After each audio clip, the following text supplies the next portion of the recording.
possessed Soviet-era nuclear strike capabilities of last resort after Trump told Medvedev to watch his words.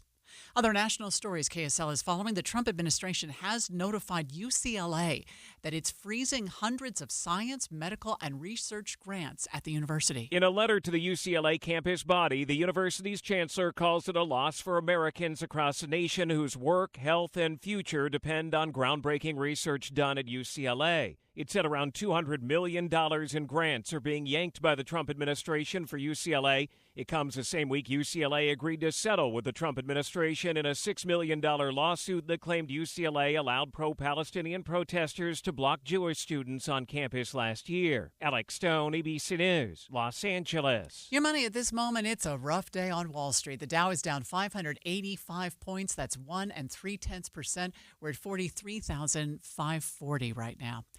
Traffic and weather together brought to you by Mountain America's My Style checking account. And hello, Ricky Meese. Hello there, Amanda. Welcome back to the daylight hours. Right now, we do have an accident southbound I-15 in Kaysville. It's after the ponds, but prior to Burton Lane. It's out of traffic over on the shoulder, but it's right in the middle of that construction zone. So don't be surprised if you still see slow speeds going through that stretch. Salt Lake County freeways crash-free. A little bit of busy traffic northbound I-15 going from Midvale into Murray, and we have officers wrapping up a crash downtown at 3rd West and 1st South. While you're planning your day, plan for comfort too with the Good Feet store. Find the location nearest you at goodfeet.com. Ricky Meese in the KSL Traffic Center. Our high today, 95 degrees. We'll stay in the mid-90s through Tuesday of next week. And right now, it's 91 degrees from the KSL Common Spirit Health Studios. KSL FM Midvale. KSL Salt Lake City. From the KSL Common Spirit Health Studios, this is KSL News Radio. Utah's news, traffic, and weather station. The sources where we get our news matters. When you listen to Utah's Morning News, we want you to feel the stories are important to you and trustworthy. This is Amanda Dixon. And I'm Andy Farnsworth. Join us weekday mornings on KSL News Radio. Getting help with electrical repairs is easier than you think. All you have to do is call Any Hour Services or schedule an appointment at anyhourservices.com. No one helps more homeowners than Any Hour Services. This is Jeff Stout with Fink and McGregor Mortgages Made Simple. I know a lot of people are holding on to their low-rate mortgages. After all, who wants to give that up? While sometimes it makes sense or is necessary because of life circumstances, a lot of folks have been holding off waiting for lower rates. While we never know how long that will be, there is a stopgap solution, a home equity line of credit, also known as a HELOC. There are also fixed-rate second mortgage options available. A HELOC has a variable rate and is a line of credit that can be tapped, paid down, and tapped again as circumstances arise. A pure second is usually a fixed rate for a fixed term. We have details and we have solutions. Call us at Fink and McGregor or apply online at 4minutemortgage.com. Fink and McGregor, Mortgages Made Simple, 801-264-9494. That's 264-9494. Or on the web at finkmcgregor.com. NMLS 289115. Hi, this is Christina Ricci with RAIN. Every 2 minutes, another American is sexually assaulted. If you or someone you know has been sexually assaulted, you are not alone. Help is just a call or click away through the National Sexual Assault Hotline. Please call 1-800-656-HOPE, that's HOPE, or visit rain.org, that's RAINN.org. Brought to you by RAIN and this station. The Monroe Canyon Fire in central Utah continuing to get the upper hand on firefighters this hour. Thanks for turning into Midday. I'm Amanda Dixon in for Maria Shilaos. Utah Fire Watch. We have special coverage to begin today's show. Overnight, the Monroe Canyon Fire grew thousands of acres. It's now burned more than 55,000 acres. And containment continues to fall. As of today, it's now only 7% contained. That's down from a 16% containment earlier this week. Governor Spencer Cox touring the area today. I'm about to go fly the fire, so we're going to fly all the way around the fire, go see what things look like on the other side of the mountain as well. Our friends over in Kusharam and those areas, Burrville, that got evacuated. Again, heroic efforts by our firefighters to protect assets. We have lost some homes. We have lost some cabins, farmers, ranchers who are losing their infrastructure, water lines. It's really tough right now. Of course, we have wildlife resources as well that are going to be impacted on this mountain. A very popular mountain for hunting. We'll have more news on that for those who have drawn out for the hunt later this year. We're going to be taking care of you, making sure that you have those opportunities. He says crews jumped on the Monroe Canyon fire as soon as it started, but the weather has been everything but cooperative. And that initial strike, by the way, we were really close with the initial strike here. There was no time delay. They got right on it. It's just conditions didn't cooperate. The governor says the area has been well managed by both the state and the federal government. One of the things we're really proud of on this mountain is we've been managing the forest together. I've talked often about the shared stewardship program that we started with the federal government several years ago under Trump 1. I want to give credit to Biden. He continued that. We were able to renew that program, and it's just expanding now with Trump 2. And we're proud of that. We've been treating these forests. We've got some preliminary looks at it, but we'll go in. Our scientists will go in and look at where the fire burned, how hot it burned, how the treatments work. We know for sure that we've been able to stop the fire. It's in places where we treated it, where we had prescribed burns or mechanical treatments that came in and made a difference. What I do want to see is much, much, much more of that. State Representative Carl Albrecht represents the area. He says the firefighters have been nothing short of amazing. He says their diligence and dedication have been outstanding. They stopped the northern end of the fire last night on Highway 24. That took some strategic backburning, and it took some strategic expertise from the firefighters. We've had columns over 30,000 feet that have collapsed. And when that happens, you get 60-mile-an-hour winds out of that, and we've had a few near misses with firefighters who had to cut their way out of the trees with a chainsaw. Fortunately, we've had no real serious accidents, and the firefighters can go home to their families. But if you look up at Snow College and see all the pup tents, you go over to Greenwich and see all the pup tents, I'm not sure all of us would want to sleep in one of those when it's hot and dry and dusty and smoky.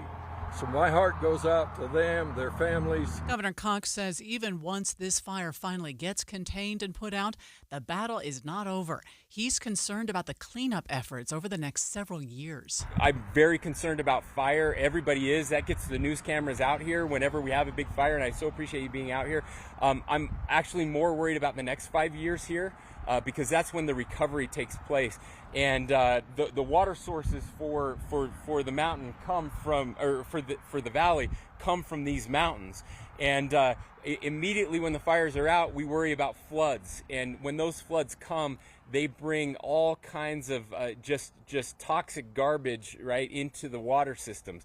We've been dealing with this in other areas, and so we really have to focus on recovery. That's where we're going to need more resources. We're going to be working with the legislature to make sure we can get those resources, again, working with our federal partners as well. But the recovery is as important. It just takes longer, and the cameras aren't there, but it's going to impact these people for a long, long time to come. In the meantime, the governor says he's appreciative of the support that's been given by state and federal agencies and the community members themselves. It was incredible to see that, again, watching some of those community meetings online, been able to see people who have just lost everything come and ask the firefighters what they need and how they can be helpful. I want to recognize Congresswoman Celeste Malloy, who is here with us as well. Thank you for making the trip up here. We have so much support, again, from local, state, and federal partners. Governor Cox also issuing an emergency declaration on all the fires burning in the state right now. The governor's order allows officials to use any and all resources to protect lives, homes, livestock, and drinking water supplies threatened by this year's fires. Utah Fire Info reports there have been close to 700 fires in the state this year, burning at least 115,000 acres. Officials say suppression costs have passed $103 million across local, state, and federal agencies. The emergency declaration also streamlines assistance for local governments and means the Utah National Guard can assist as well. Potentially transportation or, other things like that. We also have provided staging areas in some of our armories for some of the firefighting efforts. And so there's a variety of ways that we can assist the firefighting efforts throughout the state. And that would be determined through the State Emergency Operations Center and just depending on the needs of the crews and the firefighting efforts within the state or even outside of the state. Chris Krober with the Utah National Guard says they are ready in case they do get called out to be on the ground and help with these fires. It's a very common process for us to be called to support local authorities in a variety of capacities. And so it's something that we're used to and we're ready for. And, we as guardsmen live in the communities that we serve in.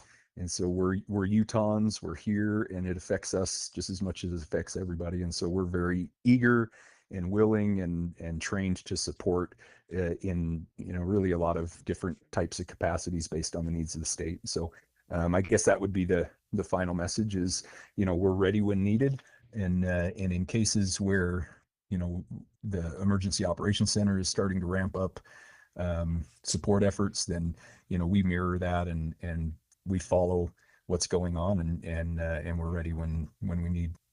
In just 60 seconds, we'll continue our special coverage Utah Fire Watch and take a look at weather conditions. Stay with us. Coverage varies by plan. View contracts and exclusions at endurancewarranty.com. If you have a 2004 or newer vehicle that's out of warranty or about to be, Endurance is urgently notifying U.S. drivers about their low-cost vehicle coverage plan designed to save drivers thousands on rising vehicle repair costs. Those who qualify can pick their plan, coverage, and repair shop. Roadside service, towing, and rental cars included. All covered repairs get paid directly to the repair shop for you. Call now for your free quote. Call 800-298-7906. 800-298-7906. Wesley Financial Group is not a law firm, and Chuck McDowell definitely not an attorney. This is Chuck. If someone talked you into buying something really silly and you want to get out of that silly little thing, my advice, get the facts. Call me and I'll send you our timeshare exit kit absolutely free. Inside, you'll learn how timeshare works and all your options for cancellation. Call Wesley now for your free exit info kit. 800-486-9600. That's 800-486-9600. Breaking news on Midday, ABC is reporting that President Trump has fired the director of the Bureau of Labor Statistics after today's jobs report was weaker than expected. In a post on his social media platform Truth Social, Trump wrote that the numbers were manipulated for, quote, political purposes. The Labor Department reported that U.S. employers added just 73,000 jobs last month, well short of the 115,000 forecasters had expected. We'll talk more about the jobs report coming up in just a few minutes. Utah Fire Watch, our special coverage on Midday continues. Some of the biggest fires in the area, including the Monroe Canyon and Grand Canyon fires, are creating their own kind of weather system. It's pretty crazy. It's a terrifying thought. KSL meteorologist Matt Johnson explained how a fire weather system works this morning on Inside Sources. Basically, when the fires burn really hot, they cause what we call a convection column. And so that's when the air is rising really rapidly. Whenever you get a lot of rapid rising air, especially if it's hot in this case, it'll condense as it rises. And that'll form actually on top of the smoke plume a cumulus cloud, or also known as a pyrocumulus, because it was caused by fire. And if these guys get high enough and strong enough, they can actually cause lightning, their own downburst winds, and sometimes in extreme cases, which I don't think we'll see here, is you can even get some acid rain out of it. But, my word. But our column of our atmosphere way high up is pretty dry. But yeah, it's and within that rising air, you're getting embers. Sometimes the embers are the size of like little branches. Wow. And that'll carry down mile, sometimes 3 to 4 miles downstream. And if you're a firefighter fighting on the line, that's coming on your backside. You're getting flanked. You got to get out of there, and that's happened the last several days to these firefighters. One of those big downbursts came close to some firefighters recently with no warning. They tried to evacuate as quickly as possible. What happened with that was last Friday. It's called a column collapse, and so that massive conveyor belt of rising air that's continuous, if the rising air motion kind of shuts off temporarily, it'll all fall down, whatever's up there. Embers, pine needles, and it comes in the form of wind. It can be up to 60 miles an hour, and then you're pushing the flames that are on the ground in all different directions. It's highly, highly dangerous. Matt says a teeny tiny silver lining today is that humidity rose overnight and the winds have died down today, but there is a chance for thunderstorms. Now, you might think an initial thought, oh, well, that means rain. Well, we live in the state of Utah where there's a lot of dry air. So these thunderstorms actually may produce downburst winds instead of actual rain because that rain's falling into such dry air. So tricky play today, right? Winds are less, but then the pop-up storms, humidity's higher, this kind of push and pull. One thing fire officials have said about the Monroe Canyon fire is that it may be fall before it's fully contained. Yeah, I was just talking to a firefighter this morning, and he was saying a lot of them on the line were witnessing some extreme fire behavior from the very get-go. And so I think that the reason why they're saying maybe out towards fall or even, quote-unquote, the first snow of the season is what I read, that it won't be put out till that time in the fall is because there's so much available fuel. And we had one of our worst snowpacks in 40 years in southern Utah. And so a lot of prime conditions for this fire to thrive and burn fast and hot. And so that's kind of why we're thinking, hey, unless we get a miracle stop here at Highway 24, it may... this thing may be burning for a while. As Matt mentioned, officials are hoping State Route 24 acts as a kind of fire line. Why are people watching this particular road so closely? Pando, a grove of aspen trees near Fish Lake that is actually the world's largest living organism.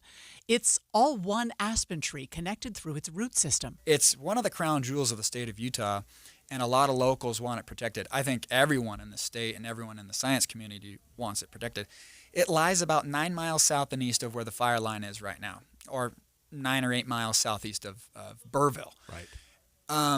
And so firefighters are aware of this. The crew's aware of this. They're fighting that southeast line of the fire very arduously.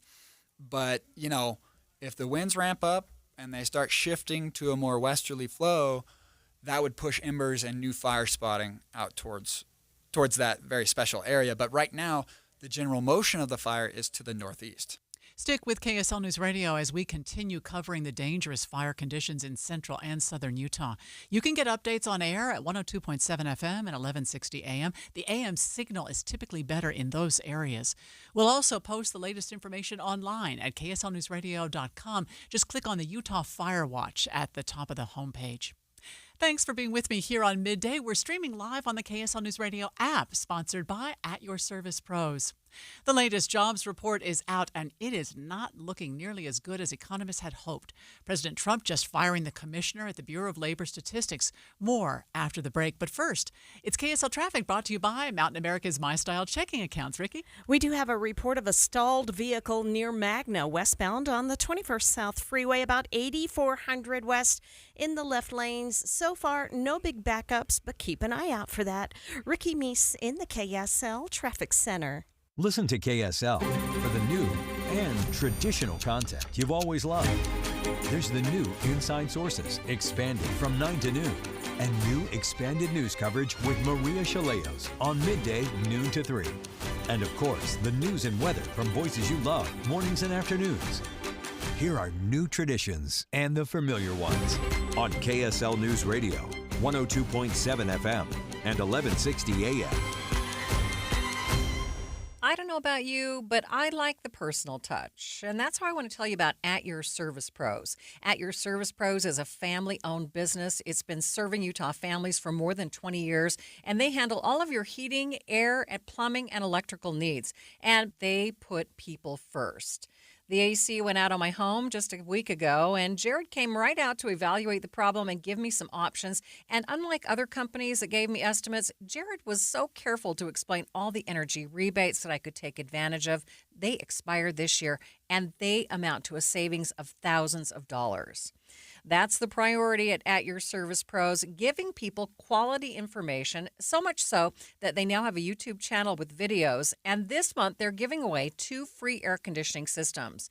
Just go to Healthy Water and Air channel, watch the AC video, and subscribe and comment to double your chances of winning. You can also learn more about At Your Service Pros at atyourservicepros.us. The power of we believes in you. It advocates for you. It completes your circle. It makes sure you have the strongest circle possible. And with Intermountain Health in yours, you'll always have the care you need to live the healthiest life possible. That's the power of we. Intermountain Health. Do you know how America became the best country on God's green earth? We made things, from automobiles to airplanes to textiles. We were the manufacturing epicenter of the world, the innovators that every other country turned to. I'm Katie Lyon, co-founder of Allegiance Flag Supply, and I'm here to tell you that the American spirit is alive and well at Allegiance, where we make American flags 100% in America. When you fly your American flag from Allegiance Flag Supply, you're not just honoring our country, you're supporting American men and women who proudly make the highest quality American flags, period. True patriots who put care into every stitch. See our full story at showallegiance.com and learn about our 100% American-based supply chain. Fly your flag from showallegiance.com with pride, because every flag says manufacturing is still alive and well in the U.S. and we are still the greatest country. Save $35 on your American flag set when you go to showallegiance.com. Need to replace your Social Security card? In most states, you can request one online with a My Social Security account. A My Social Security account gives you secure access to your personal earnings history and benefit status. You can also get a proof of income letter, estimate and apply for benefits, and more. Save time. Go online. Open a My Social Security account at ssa.gov/myaccount. Social Security. Securing today and tomorrow. Produced at U.S. taxpayer expense. You're listening to Midday. I'm Amanda Dixon, in for Maria Shilaos. The first of the month and a look back on the jobs created in July. The report out this morning showing a weaker than expected job market. Fewer jobs created in July and a rising unemployment rate, now sitting at 4.2%.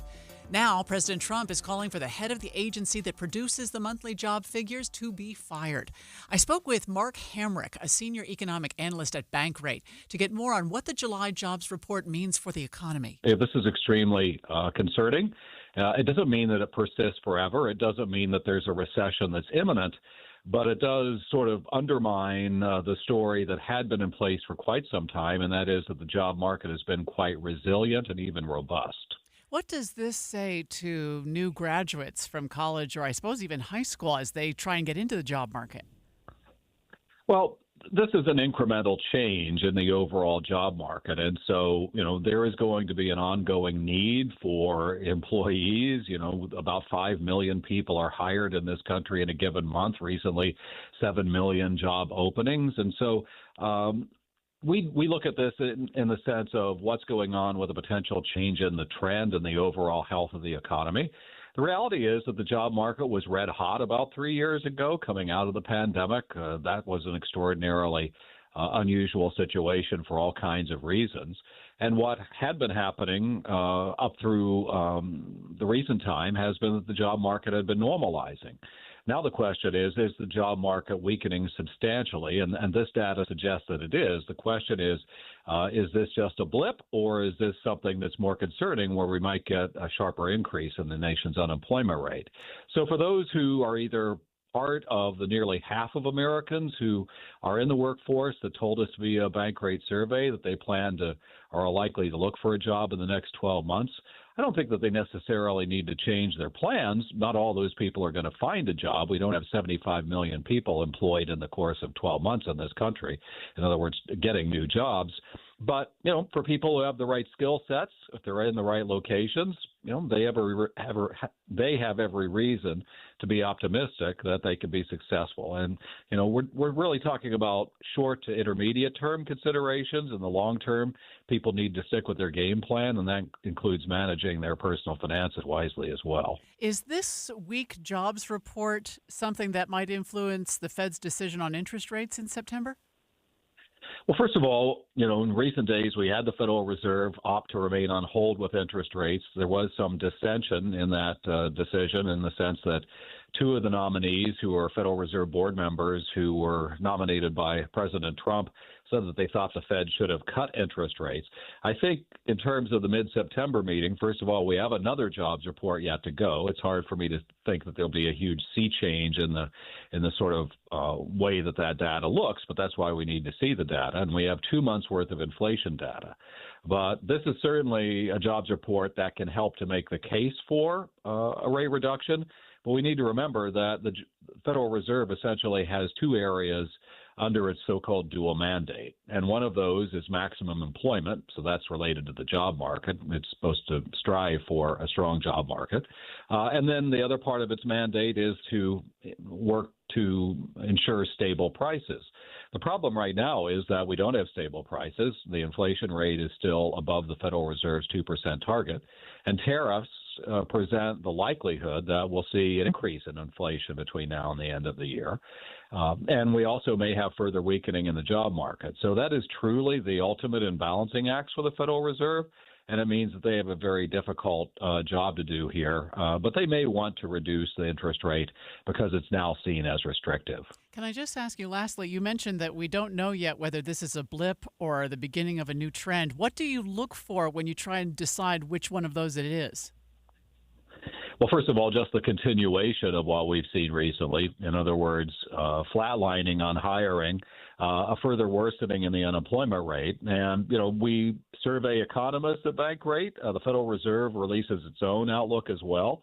And where all of those are sort of conjoined is that there is expected to be a rise in the unemployment rate, let's say over the next year and through the end of this year.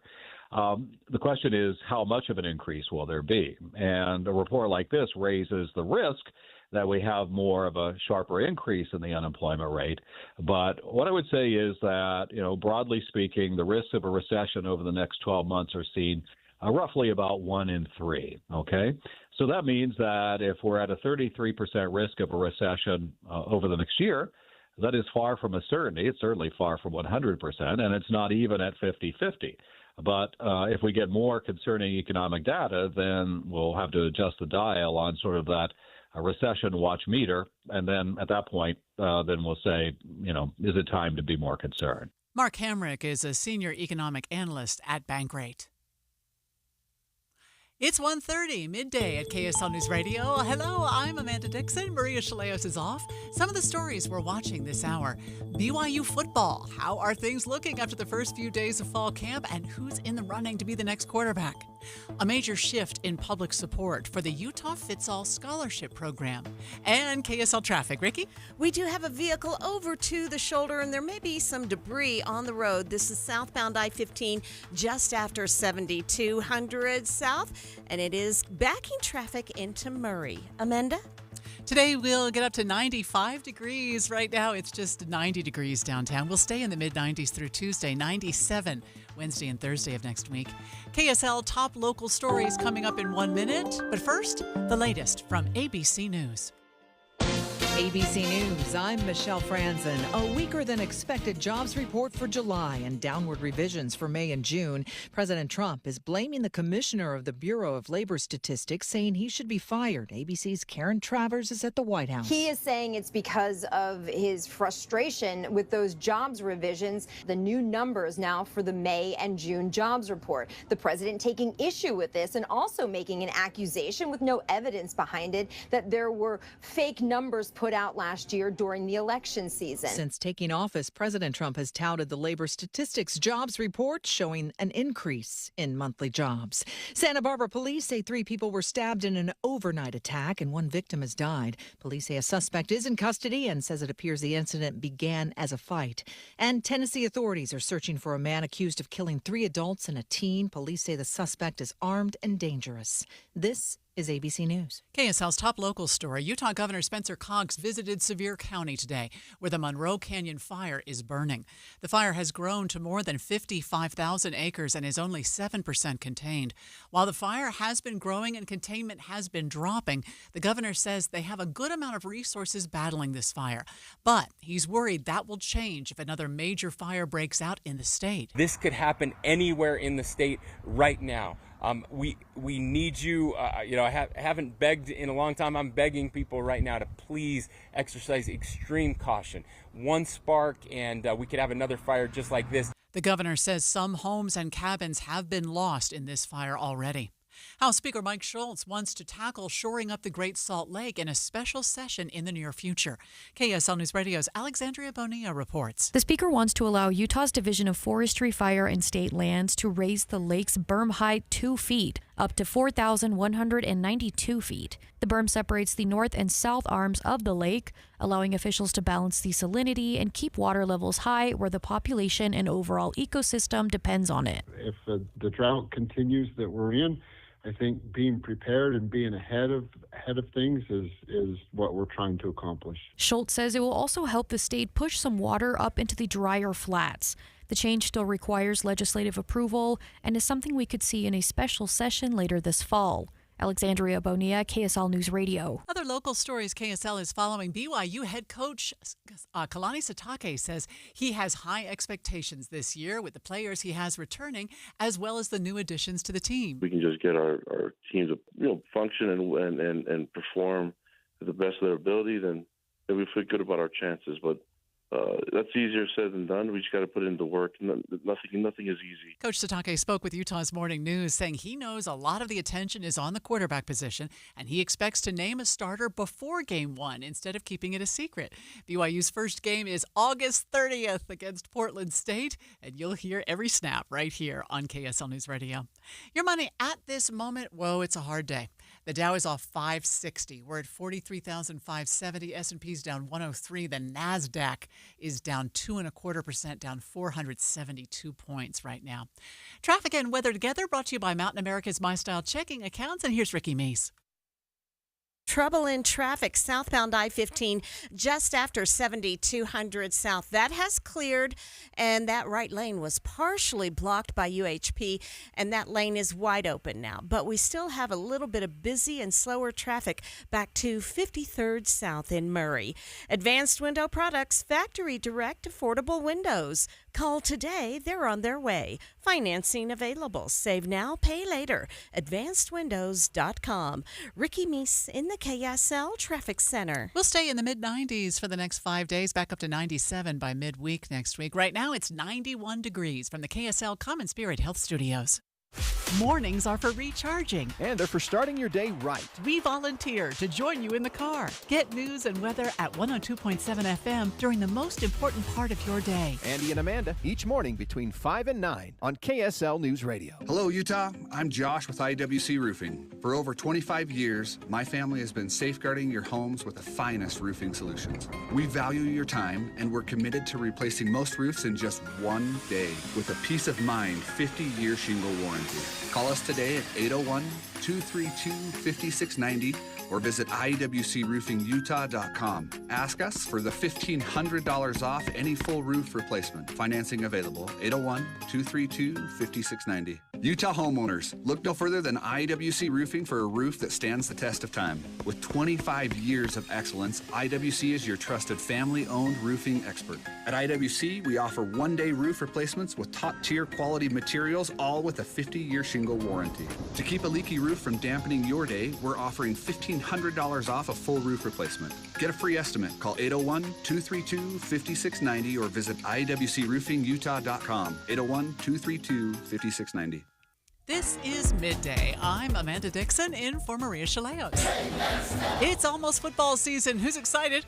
I know I am. This week, BYU kicked off their fall football camp. I spoke to KSL Sports Cougar insider Mitch Harper to get his thoughts on how things are shaping up for the Cougs this season. We start first with the search for a new quarterback. Who's going to replace Jake Retzloff? BYU has 3 signal callers contending for that job. And 2 of them are players that are returning from last season in McKay Hillstead and Trayson Bourget, and then a true freshman in Bear Bachmeyer. And from the first day, I thought Bear Bachmeyer looked like the best quarterback. And I think that was all 3 of the quarterbacks had some highs, some lows. It was a mixed bag.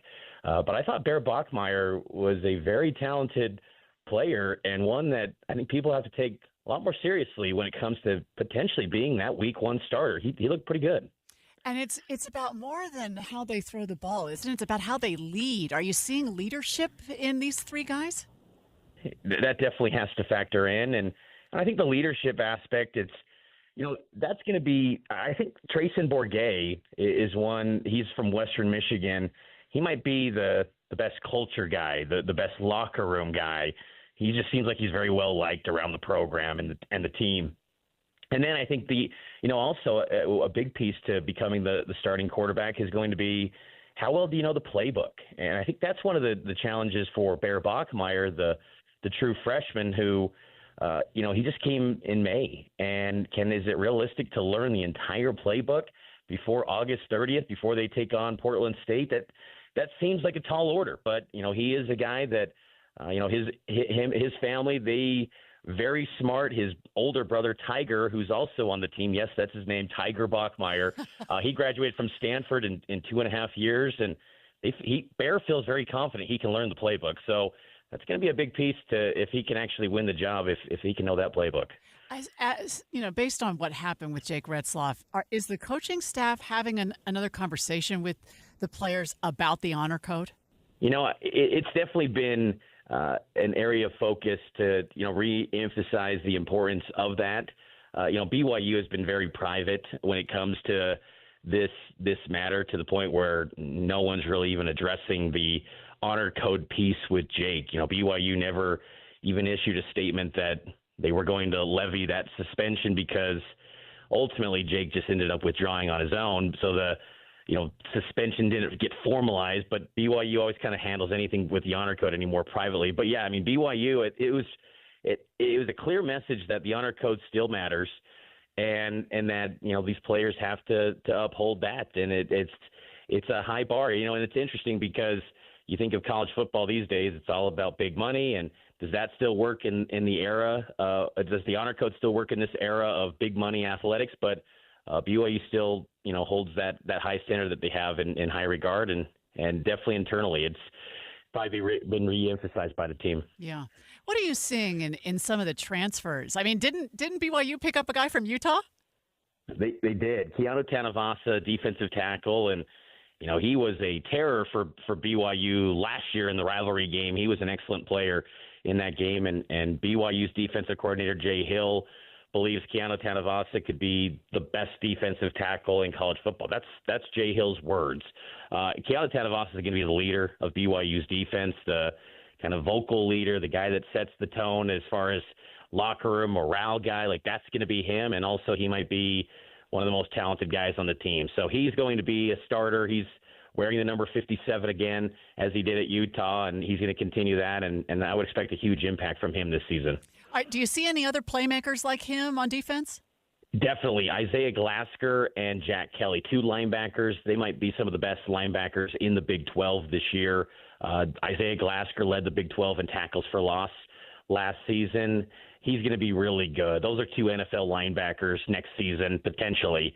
And BYU feels like that linebacker unit could be as strong as it's ever been, and that's always been a position of strength for BYU. So that's probably the deepest and most talented unit in the entire team, and it resides on the defensive side. From a defense that last year was the number one defense in the Big 12 a season ago, but they feel that the talent overall is better than where it was last year for a group that was really good. Let's talk about the pressure from last year, Mitch. When you have a season where they went into the season with such low expectations and then they just kill it, does that put additional pressure on the guys this season? No question. And that's going to be the challenge, I think, for BYU. And look, they could still play a little bit of that, maybe everyone's ruling us out card again, because the departure of Jake Retzloff, that I think people on the outside look at that and just instantly throw BYU from maybe the top of the Big 12 pack to middle or near the bottom.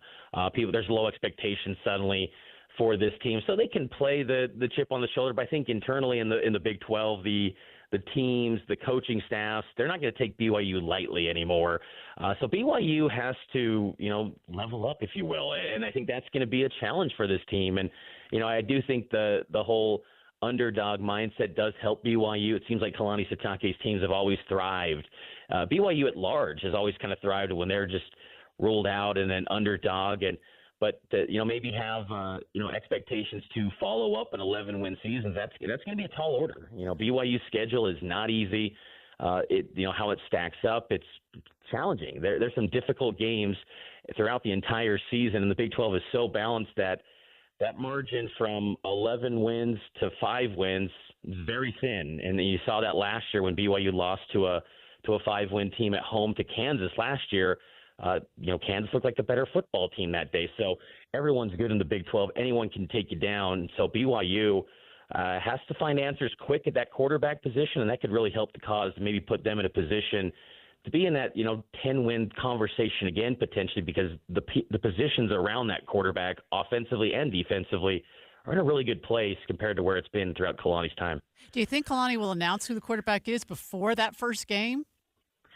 I'm not expecting it. I think this is going to be where they take it all the way to game one. And honestly, even with game one, this has got to be an ongoing competition unless, that quarterback just takes off and is brilliant in that first game. This could be a season where you might need all three guys, potentially. And I think there's got to be that willingness from Kalani Sitake and Aaron Roderick to consider that if someone's struggling to, hey, go to the next guy potentially to ensure that you can win ball games, because, their whole quarterback outlook for the season changed around Memorial Day. Yeah. And that's typically in the offseason when you're settling in and who your team is. And that just, got that changed completely for BYU. So I think there's an understanding. I think that there's got to be some patience there, but I think typically Kalani's teams have always named a quarterback and let that guy settle in. But this year's a little bit different just based on the timing and three quarterbacks that have never taken a snap at BYU. Two of them have played in college football, but none of them have taken a snap as a BYU Cougar yet. Do we get to see the team before the first game? Are they doing any scrimmages open to the public? They'll have. Kalani Sitake said they're having 2 scrimmages this year, but no open practices to my knowledge. Now there could be some to boosters and things like that, and that's kind of a unfortunate change. I think a lot of college football teams they get incredibly paranoid and having people see their program and the fear of things getting leaked out and this and that, but it just seems like that's kind of missing at times, to have that chance for fans to go to these practices. I remember when there'd be open practices at the student-athlete building, and there'd be 2,000 BYU fans lined up on the balcony watching a practice. And those days are kind of numbered, and it's unfortunate. And, because there's still got to be that connection to fans with college football, because with the money is just so big, you can't just be a pro model and just say that's, what it's going to be. And even in the pros, every practice is open, every scrimmage is open.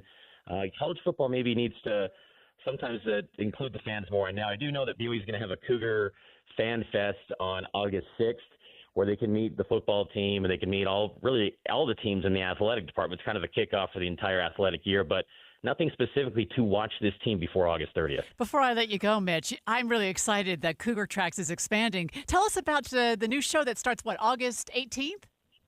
That's right. August 18th, Cougar Tracks is going to be daily on KSL News Radio from 6:30 to 7. It will also have 6:30 p.m. to 7 p.m. It will also have a YouTube piece where you can watch the video with B-roll footage, highlights, interviews on KSL Sports YouTube. It'll be available on audio podcasts as well. So kind of a multimedia show that has a daily look into BYU athletics, primarily BYU football and BYU men's basketball, the two sports that are on these airwaves here on KSL News Radio. And it's going to be in-depth BYU sports talk every single day here on the Legacy home of the Cougars. Can't wait for it. Mitch Harper, host of Cougar Tracks and our BYU insider here for KSL. Thank you for your time, Mitch. You bet, Amanda. Midday continues in just 60 seconds.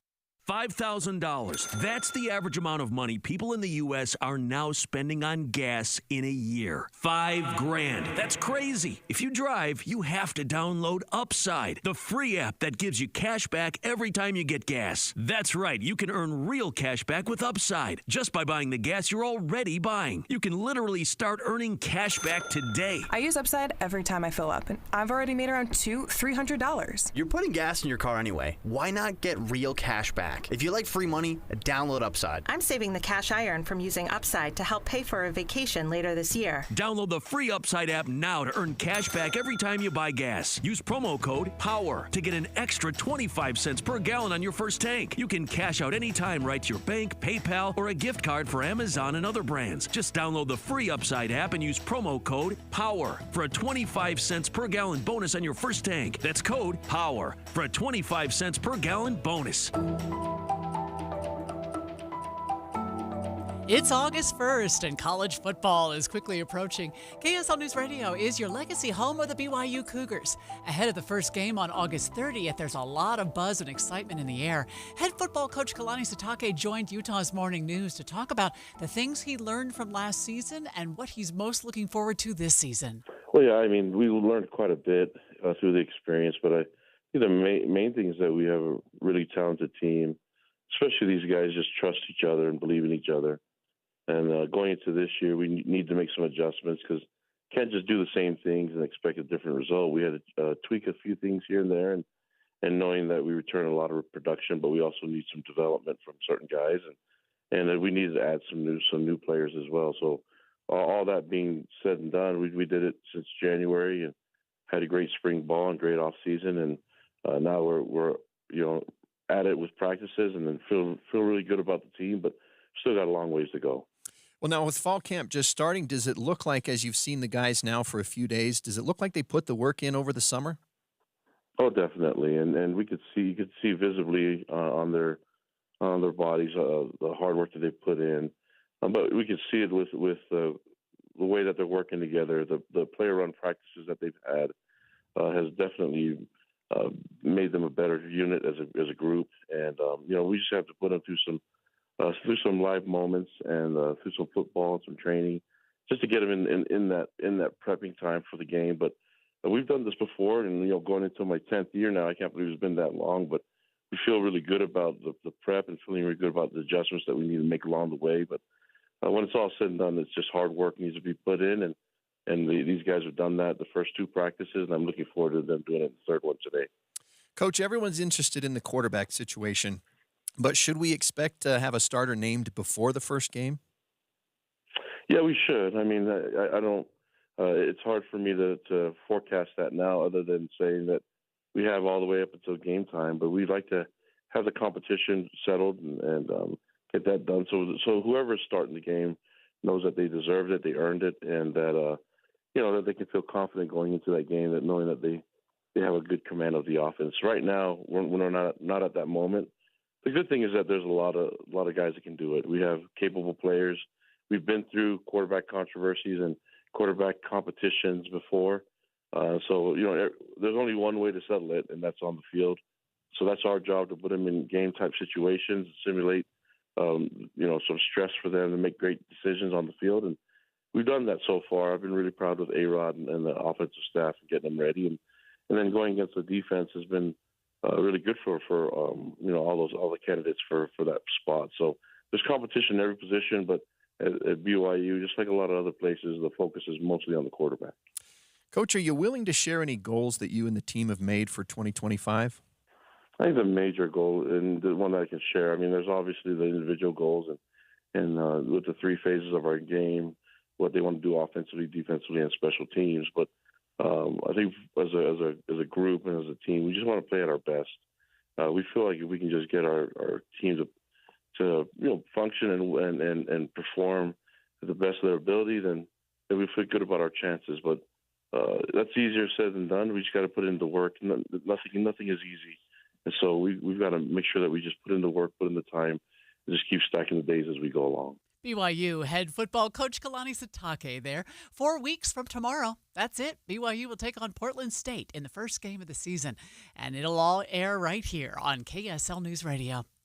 Utahns are split on the Utah Fits All Scholarship Program, not on the program itself, but on how the funds are used. More on that in just a few minutes. But first, it's KSL Traffic, brought to you by Mountain America's My Style checking accounts. Ricky? We've had a small accident in Utah County, southbound I-15 near Center Street, Provo. Quickly, it was moved out of traffic to the shoulder, and traffic getting through the area just fine. And then about 10 miles south of that, another accident, a small one, southbound I-15 in Spanish Fork, that one on the left shoulder.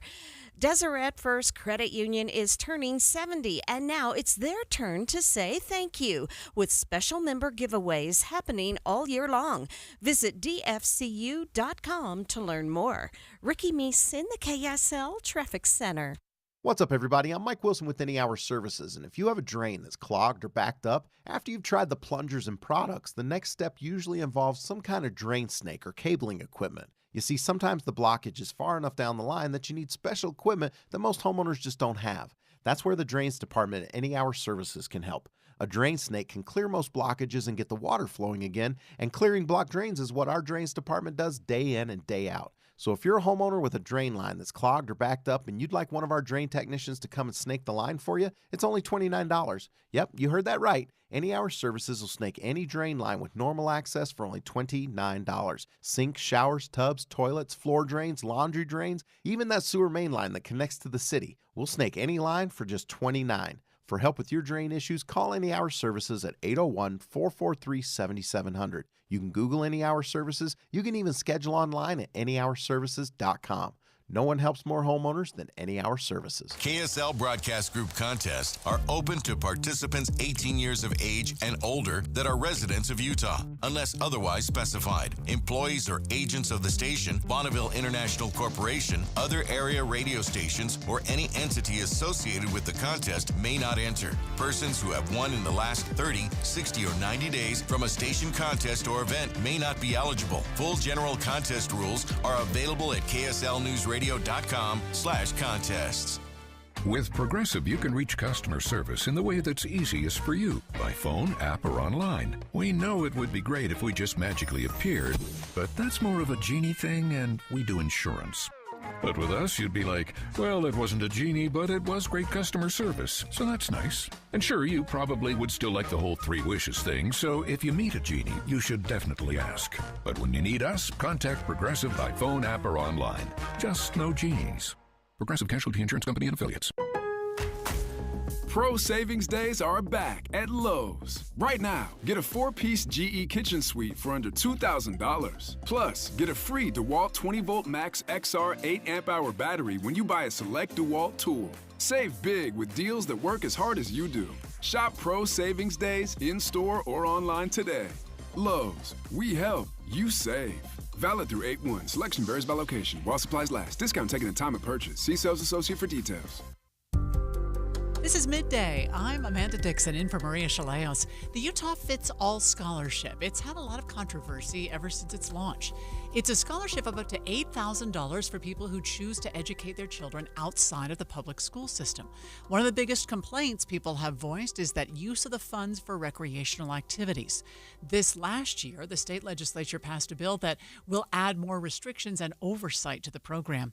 Today, we're seeing new polling that says a majority of Utahns support the program and funds when they're used for learning activities. On the flip side, a majority of Utahns do not think the funds should be used for outdoor adventures. The Deseret News Hinckley Institute of Politics poll found that builds upon an earlier poll that says 2/3 of Utahns support the program overall. Jason Perry is the director of the Hinckley Institute and says this is a great kind of case study to see how an issue evolves over time. There have been efforts in the past, whether you call this a scholarship, which is the way it is working now, compared to in the past when it was referred to sort of as a voucher. And public sentiment has dramatically changed on this issue to the point with the poll that we just did that there is 62% of Utahns support the scholarship. And that is an increase from even when it started in 2023 when we had 49% in the state. This is an issue that has gained more and more support as time has gone by and as it has been implemented. Why do you think that is? Well, I think there's a few things. One, I think that after COVID, a lot of views have changed about education itself and how you approach it. I think that's part of it. The legislature has also made some changes. This is Representative Candace Perucci has made some changes to this bill that made it a little more helpful for the families that want to use it. This is like what you can use the money for, et cetera. And I think that maybe this is just being promoted in such a way that there is more broad support for how. And also, sometimes these issues over time, you say, well, turns out it wasn't the end of public education as we know it. These two still do work together. There are still their naysayers. There's still some legal issues surrounding this issue. But it seems like, both sides have found a way to maybe still okay about it. Even Democrats in this most recent poll showed more support. This is 44%.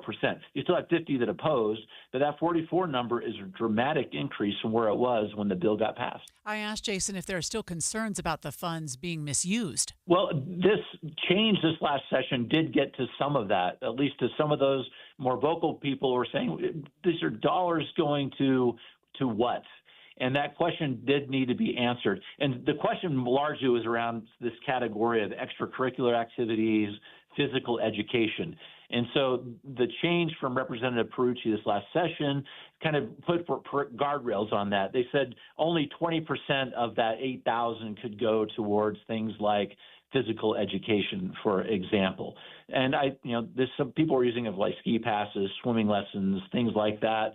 And this was the attempt of Representative Perucci to address some of those concerns. I saw, Jason, that you can use some of the money for tutoring. Is that something that a parent would have access to money if their child is in public school, but they needed money for tutoring outside? Can they access the scholarship money, or only those who are totally out of the public school?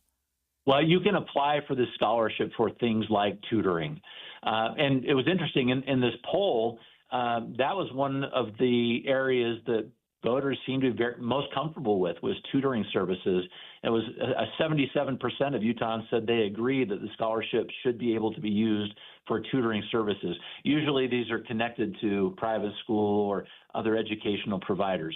Is it possible that this whole program will be found unconstitutional by the appellate court and all of this will go away?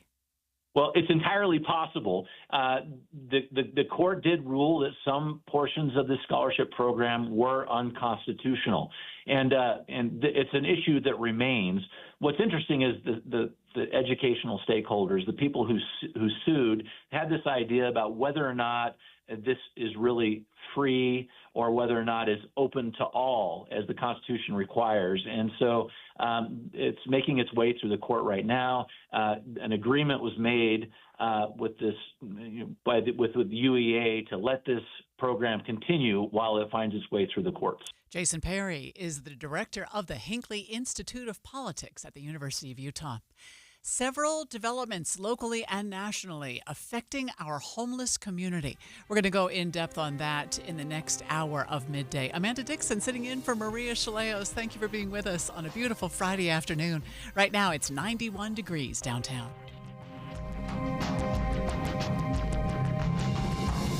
KSL FM Midvale. KSL Salt Lake City. From the KSL Common Spirit Health Studios, this is KSL News Radio. Utah's news, traffic, and weather station. Today marks 5 weeks until the next death row execution in Utah. The family of Maureen Hunsaker, who was killed by Ralph Menzies, is meeting with the state today. There are several questions ahead of the execution, including how much say the Hunsaker family has in the process moving forward. The time is 2 o'clock on Friday, August 1st. It's midday. I'm Amanda Dixon, in for Maria Shilaos, and coming up, we'll talk with KSL's legal analyst about the rights victims' families have in these kinds of situations. Also this hour, we were really close with the initial strike here. There was no time delay. They got right on it. It's just conditions didn't cooperate. Governor Cox touring the areas most affected by the devastating Monroe Canyon fire in Sevier County. But first, our top stories. Fire crews are not just fighting a fire, but the weather as they work to contain the Monroe Canyon fire, which is racing toward precious natural features. KSL meteorologist Matt Johnson says right now the burning fires, along with the natural heat, are forming a column of strong winds, lightning, and potentially acid rain. Johnson says these winds can carry embers as far as 4 miles downwind. The fire is currently burning on one side of Highway 24, and if it crosses to the other, it could threaten the Pando aspen grove, the world's largest living organism. So we do not want this thing to cross that highway because then it poses a threat to that very special and sacred grove down in south central Utah. Johnson says if the column collapses, it will pose a huge risk to firefighters, creating winds up to 60 miles an hour and fanning flames on the ground. Brianna Willis, KSL News Radio. At last check, the Monroe Canyon fire has burned 55,000 acres overnight and dropped from 11 to 7% containment.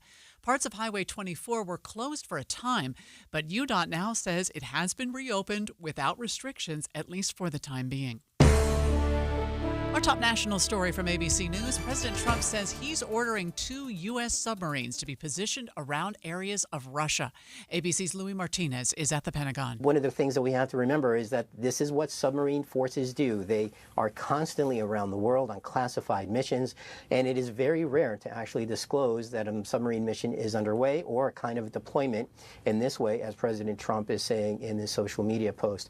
So it's it's just a lot of questions that officials here at the Pentagon really don't have answers to because they're referring all of our questions to the White House. It's not clear where the submarines are going, but the president says it's due to, quote, highly provocative statements made by a Russian official.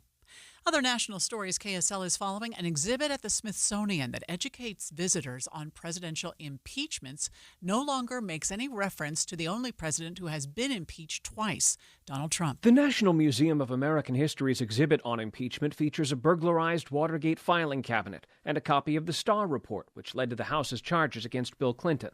Up until last month, the exhibit also featured a temporary label referencing Donald Trump's 2 impeachments. That label has now been removed. The Smithsonian says the exhibit needs an overhaul, and until it can be updated, it's been restored to the way it appeared in 2008. The statement says the updated exhibit will mention all impeachments. ABC's Stephen Portnoy reporting. Your money at this moment, the Dow is down 542 points. It's been a rough day on the markets. We're down 1.25% to 43,588. Traffic and weather together brought to you by Mountain America's My Style checking accounts. And here is Ricky Meese. Crews are wrapping up a crash at 3rd West and 1800 South. We also have a new accident northbound Highway 89 in Weber County at 3100 North in Pleasant View, and cleanup continues on the crash in Provo southbound on I-15, not far from Center Street, out of traffic on the right. Ricky Meese in the KSL Traffic Center. And today, maybe we'll see 95 degrees. Right now, it's 91 degrees at the KSL Common Spirit Health Studios. A reminder about the simplest way to get updated for your day. Hit your KSL preset when you jump in the car, and we'll take care of the rest. Hear key news updates and traffic reports. Andy and Amanda from 5 to 9 in your car. KSL News Radio at 102.7 FM. Any Hour Services can make sure your AC keeps you cool this summer. Whether you need a tune-up, repair, or just a second opinion about replacing it, call Any Hour Services or visit anyhourservices.com. When you take your grandkids to Disney, do they know what's in your investment portfolio? Do they even care? They're busy having a great time, and you're busy making memories. At Galileo Wealth Management, we understand the nuts and bolts of retirement planning, our investments, the stock market, taxes, Social Security, Medicare, and more. But think about it. What are you trying to do here? Is your goal to beat the S&P? Or is your goal to make memories with your family? Our goal is to give you the confidence to spend in retirement without the fear of running out of money. Call Todd Kim at Galileo Wealth Management today, 801-516-3227. That's 801-516-3227, or go online to GalileoWealth.com. Let Todd Kim and Galileo Wealth Management help you make memories, not just money.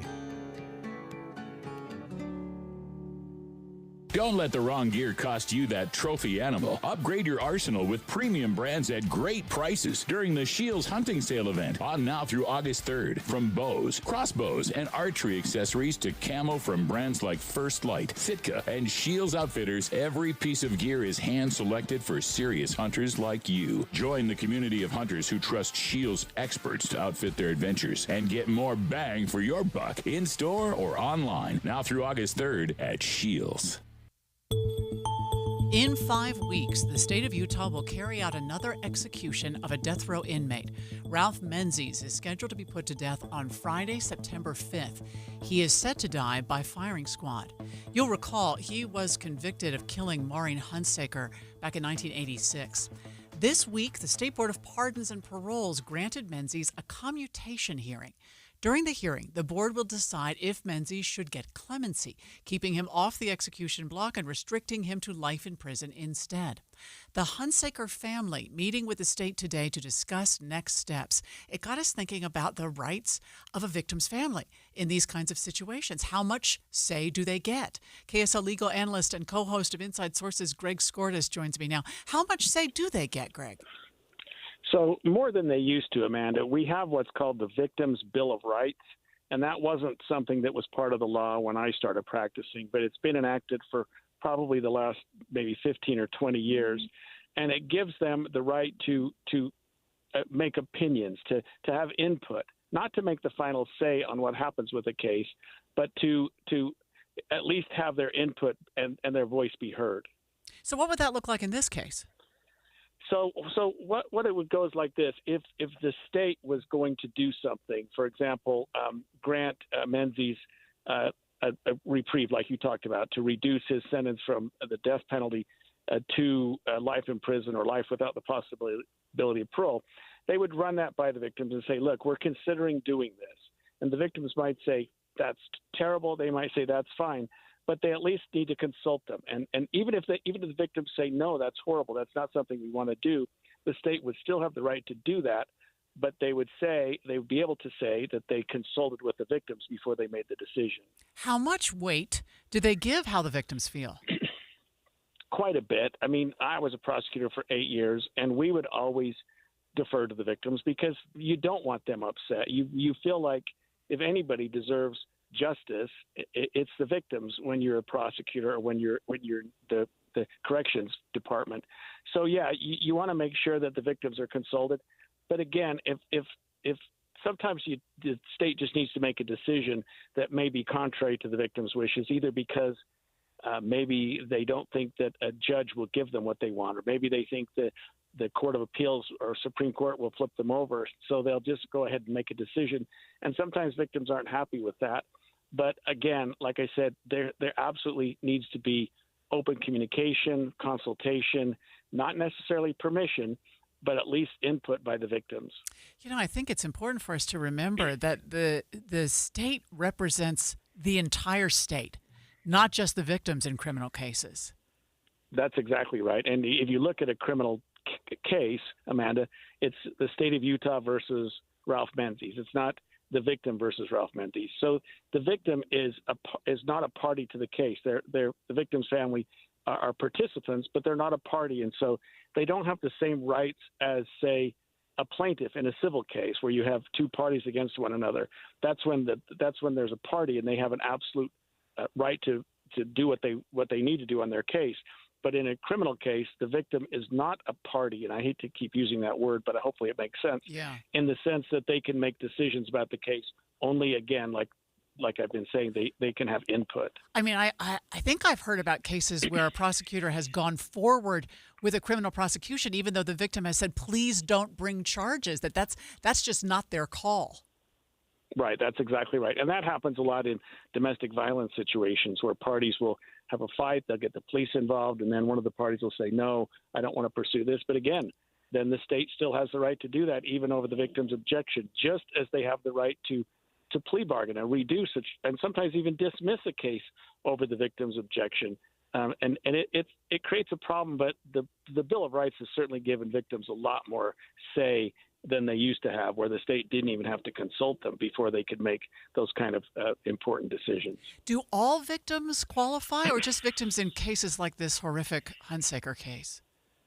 So anytime there's a victim, they'll qualify, even if it's a property crime. You think, of course, they apply in homicide cases or what we call person crimes, like sex crimes or violent crimes. But we include victims of, say, your car is stolen, your house is broken into, your bank account was hacked or something like that, where you're a property crime victim, you still have the same rights as you would even if you're a personal injury or other kind of offense victim. Boy, the Ralph Menzies case is a good example of how long the death penalty cases take. I mean, it took so long, he developed dementia. Yeah, he's been on death row for over 40 years or very, very close to 40 years. He's approaching 70, and he's just had continual breakdown of his mental capacity. And in Utah and in every state, unless a person appreciates and comprehends that an execution is a follow-up to what happened with your crime. It's what happened as a result of your crime. Then you can't be executed unless you appreciate that it's a consequence. That's what I've been thinking of your conduct. Unless you appreciate that, you can't be executed. Greg Skordas is KSL's legal analyst and the co-host of Inside Sources, which airs at 9 a.m. every weekday here on KSL News Radio. Thank you, Greg. Stay with us. We'll be back with more in just 60 seconds. Do you have an IRA or 401k? It's natural to think of this as being your money, right? But remember, you still have to pay taxes when you withdraw this money in retirement. And you could be paying a lot more in taxes on these accounts than you know. A lot more. Learn the strategies that can help you reduce or eliminate your taxes in retirement. Don't miss a special edition of Retirement Solutions Radio this Saturday afternoon at 3 o'clock, right here on KSL News Radio 1027. The Salt Lake Chamber is Utah's voice for business. Okay, that sounds great, but what does it really mean? Well, as Utah's largest and longest-standing business association, they support and champion community prosperity throughout the state. And if you're in business, well, that's a very good thing for you. Be sure to listen to the Chamber's Speaking on Business, weekdays at 7:20, 11:55, and 5:20 p.m. on KSL News Radio. A weaker than expected jobs report was released today by the Labor Department. Only 73,000 jobs were added last month, well below the 100,000 that analysts were expecting. The president firing the head of the BLS, which releases that report. Economists say businesses are trying to navigate uncertainty caused by the tariff policies from the Trump administration. A round of tariffs from dozens of countries will go into effect next week, not today as expected. I spoke to Jonathan Friedman, president and CEO of World Trade Center Utah, to see if the tariffs could change again before next Thursday. Look, we've seen that things change by the minute. And so anything is possible. I wouldn't take anything off the table. We know that President Trump is a tough negotiator. He prides himself on that. And so I think that he is always angling to move forward his America First agenda. So if I'm a business in Utah and I'm importing from one of the countries that's affected, do I wait until after August 7th before I do anything, or do I start renegotiating now? Well, first of all, we advise never to act on panic. Take a breath, digest this news, and truly understand how it affects your business and what your options are. There's optionality all over the place, so there's not a lot that probably can be done realistically in a business between now and August 7th. So unless you're importing something that's at the port right now, you're clearing customs. So, I would probably advise to just kind of digest things, contact us if there's any questions, and reference our tariff dashboard, which we keep up to date, in real time on our website, WTCUtah.com. That's a great resource. So that would be my advice. Yeah. So what about for exporters? Do these tariffs affect U.S. goods going into these countries? Well, President Trump's administration has been very clear that this is going to help exporters. A lot of these trade deals that we're seeing coming out of Japan, South Korea, all over the world are requiring a commitment of, in total, trillions of dollars of foreign investment in the United States. And so we have that, and also they're also forcing no reciprocal action to any tariffs that are imposed. So that's a natural benefit for Utah companies that are exporting around the world. Yeah. If someone listening who's thinking, every time I hear news about tariffs, it feels like it's gone from one extreme to the other, but they're not necessarily in the import or export business, how would you encourage them to educate themselves about what the status of these tariffs are? It's confusing and it's constantly changing. And so that's why at World Trade Center Utah, we've established this tariff dashboard that's on our website, WTCUtah.com. We try to make it easily digestible to companies, to the public. But if anyone has questions, we're here. We truly want to be a resource. We're a nonprofit organization that's here to help companies and all that are interested up and down our state. Is there any one country that affects Utahns the most, do you think? Are you most concerned about, say, for instance, the deal with China? Yes.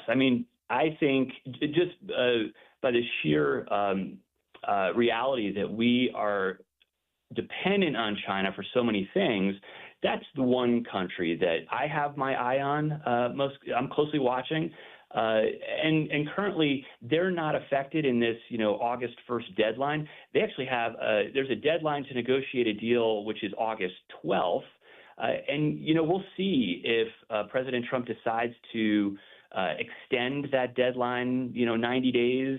That's entirely possible. We'll just see. But China is, they are the world's manufacturing superpower, I would say. They have a $1 trillion surplus with the world, trade surplus. And so, as we have relied more and more on China because of our own domestic policies and their policies, which have, enabled inexpensive goods from anything from toys and T-shirts to, solar panels and drones, minerals that were at this point truly desperate to get and are being blocked. So we see that this isn't just about global trade. This is truly about national security and our own, military's independence. We're all just trying to understand it, and we appreciate your time, Jonathan. Just to make sure I've got that right, it's WTCUtah.com. That's right. Yep. Jonathan Friedman is the president and CEO of World Trade Center Utah. Thank you so much. Thanks for having me, Amanda. We are following breaking news on KSL. Federal authorities say multiple people have been shot at a business in Anaconda, Montana. Officials are warning people to avoid the entire town at this time. They say the suspect was still at large. We have very few details at this time, but AP News reports that the Salt Lake City FBI office is assisting in the response. We're working to get more information, and we'll bring you the latest as soon as we know more. A lawsuit against Salt Lake City over how it's handled homelessness. We'll get reaction to that and the national decisions dealing with homelessness next. But first, it's KSL Traffic brought to you by Mountain America's My Style checking accounts. Ricky? It's the final cleanup of a small accident in downtown at 5th South and 200 West. Heavy and slow southbound I-15 Murray to Midvale and I-15 in Box Elder County. A little bogged down, especially northbound as you're going past Willard Bay. The Good Feet store, supporting you with comfort no matter what the day brings. Find the location nearest you at goodfeet.com. Ricky Meese in the KSL Traffic Center. The last thing I want when my lights are flickering or when my AC goes out is someone who's trying to upsell me something. I want to tell you about At Your Service Pros. This is a great family-owned business, and they will never try to upsell you. They are there to give you the very best information. Right now, At Your Service Pros is offering a full electrical inspection for just $49. You'll get everything checked, your panel, wiring, outlets, and grounding, and they're going to give you an honest report. Call At Your Service Pros at 801-YOUR-PRO to schedule your $49 electrical inspection. That's 801-YOUR-PRO. This month, At Your Service Pros is also giving you a chance to win a free air conditioning system. All you need to do is comment on their YouTube videos. Just go to YouTube, search Healthy Water and Air, watch the AC giveaway video, and subscribe and comment. You can just say hi to double your chances of winning. Check out At Your Service Pros. Behind the curtain of Utah and Washington politics. It seems like the federal government is now saying to the states, you have much more control of your destiny. And expanded inside sources. And so our legislature is trying to figure out what their boundaries are. Well, even like FEMA, right? Yes. Wildfire disasters. The all-new Inside Sources. If we have to pay for it all of ourselves, can we afford that as a state? Greg Skordas and Holly Richardson, now on 9 to noon on KSL News Radio. Hi, this is Derek Overstreet, president of the New Millennium Group and co-host of Stop Working, Start Living with KSL News Radio. Can you imagine what your life would be like if you could retire 3 to 5 years earlier than you thought possible? The things you could do, the loved ones you could spend time with, the memories that you could create.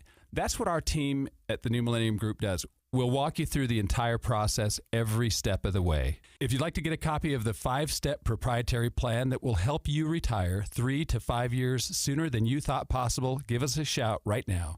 888-999-6370. That's 888-999-6370 or utahsfinancialplanner.com. Listen, most of our listeners right now have a tax problem, not a money problem. There's not enough money in Social Security Medicare as it is. Let us show you how you can significantly reduce your taxes. That's 888-999-6370, 888-999-6370 or utahsfinancialplanner.com. Why'd I go to the doctor?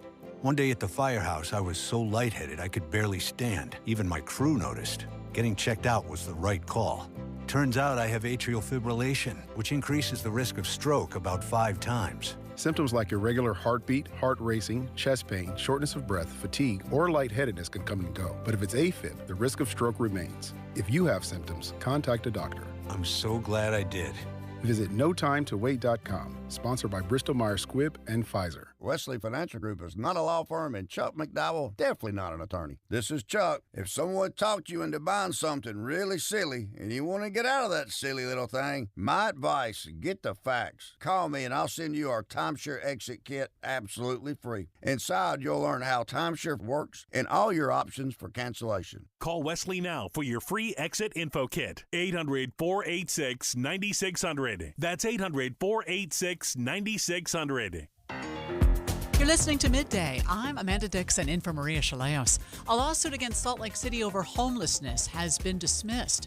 The Utah Supreme Court is upholding a lower court's decision to throw out a lawsuit claiming Salt Lake City has mishandled homeless encampments. KSL News Radio's Heather Peterson. In the lawsuit, Salt Lake City residents say they felt like prisoners in their own homes, afraid to go outside because of homeless encampments where they say people were doing drugs or robbing people right outside their front doors. But the courts essentially said that while the city has a general duty to protect the public, they don't owe anything to the specific residents in this suit and are therefore protected under the public duty doctrine.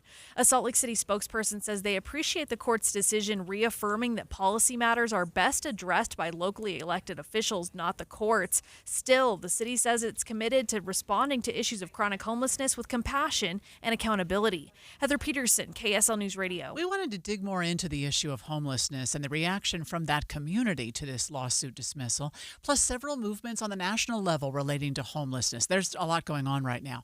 I spoke to Preston Cochran, CEO of the Other Side Village here in Salt Lake City, to get his perspective and thoughts on the true causes of homelessness. Well, I think we really have to look at what's the problem. And the problem is it's either a behavior problem.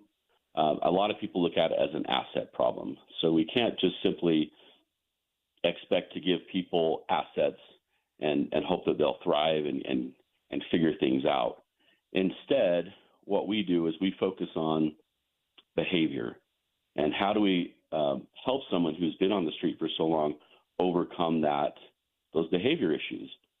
And so when you think about, giving someone a housing voucher or giving someone those just assets, those cannot be solved through gifts. So someone is cold, you give them a coat. Someone was evicted from their apartment, you arrange for temporary housing. A friend's car breaks down, so you loan him yours. Those are asset problems. So it's really a clean one. When we look at our approach, we focus on behavior. And that's where a person's choices create or contribute to their pain. So if you try to solve a behavior problem by giving assets, you often perpetuate the very problem that you're trying to solve. So rather than influencing change, you foster relapse and entitlement. And the Other Side Village, we're completely focused on what are the root causes, how do we help that individual. And one of our unique approaches is we hire individuals with lived experience who have overcome that same thing, homelessness, addiction, trauma, and they're our coaches. They help individuals that are coming right off the street identify what it is that's been causing them in that homelessness status for far too long. That is absolutely fascinating. I never looked at it that way. Is it true then, Preston, that short-term homelessness could be benefited by assets, but chronic long-term homelessness needs the approach you're describing? That's absolutely correct. So we're not looking at, say, someone who landed in the shelter, they've got some kids, they had rising rents, and those rents forced them to choose between either paying their lease or taking their child to a doctor. So someone like that, they need help. But that individual, that family has a more straightforward problem than, say, someone who has a drug problem, who has behavior problems. When we look right now, and I think what we're seeing is a little bit of a shift in what we're seeing on the street. What I mean by that is the drug problems, the fentanyl. There's highly addictive synthetic fentanyl that's on the streets, and that's causing people to really just be in this mental health status and crisis. And so when you're looking at that, you couple mental health with addiction, you've really got to pull people out of that environment and get them into a healthy environment. And that's what we do. So do you think that it should be illegal to be homeless? It shouldn't be illegal, but there's got to be clear expectations for someone who is on the street. And I think that's what the recent executive order by President Trump is really trying to address, is restoring civil commitment and looking at fighting vagrancy on America's street. And you've got to enforce prohibitions on any sort of open illicit drug use. You do have to enforce prohibitions on urban camping and loitering and on urban squatting. And I think we've just got to a point where it's, we look at the last year's point in time count, it's the highest it's ever been. And so if we've been focused on the issue, but we've been fighting it in the wrong way, then we've got to do something different. And I think that's what really the executive order is aimed at. I know that, when people come to downtown Salt Lake City, they'll sometimes see people who appear homeless on the train or sleeping in alcoves if they're in the early morning, and wonder what more can be done. Sounds like more of what you're doing is the direction we should head in. I think so. I've been doing this a while now, and what I've seen is the difference between setting up someone for short-term versus long-term. Most of our neighbors, individuals that are in the village, have been through a lot of treatment programs, 30, 60, 90-day programs, and it just didn't do it for them. They needed something more long-term. They needed something more individualized, customized for their situation. And I think, too, you look at the state's part of this, but the state's got to fix this broken market. And there are lots of fundamental flaws in the current system. And when you look at the market of itself, markets work when the receiver of a service or a product is also the payer. So when the payer and the customer are different entities need to pay attention to what satisfies the payer, not the customer, if that makes sense. Yes, that is another fascinating angle I had not considered before. Forgive me, Preston, I'm out of time, but I know that some people are listening and would like to learn more about what you do. Is there a way that they could do that? They could. They could visit our website, theothersidevillage.com, or our sister organization, theothersideacademy.com. Preston Cochran is the CEO of the Other Side Village. It's 2:30, midday at KSL News Radio. Hello, I'm Amanda Dixon. Maria Shilaos is off today. Some of the stories we're watching this hour. Governor Spencer Cox touring the areas most affected by the explosive Monroe Canyon fire. The Corporation for Public Broadcasting announcing its closure today. What does that mean for public media here in Utah? And KSL traffic. Ricky? We do have a crash in Utah County eastbound SR 92 Temp Highway at Digital Drive. Amanda? We'll get up to 95 degrees today. That's the prospective high. Right now it's 91. ABC News, I'm Michelle Franzen. After a weaker than expected jobs report showing 73,000 hires for July and downward revisions for June and May job numbers, President Trump has fired the Labor and Statistics Commissioner, claiming the numbers were fake. Erica McIntyre, a government economist for much of her career, was confirmed by the Senate early last year, 86-8. The bureau she led was created by Congress to study labor and economic trends in 1884, and its chief is appointed to a 4-year term. But the law places no restrictions on the president's power to remove a BLS commissioner. Still, Senate Minority Leader Chuck Schumer was sharply critical of Trump's move, coming just hours after the July jobs report was released. Instead of trying to fix the economy, he shoots the messenger. Stephen Portnoy, ABC News, Washington. In Montana, police and federal agents are responding to an active shooter at the Anaconda Deer Lodge, that's north of Butte. Former Colombian President Álvaro Uribe was sentenced today to 12 years of house arrest for witness tampering and bribery.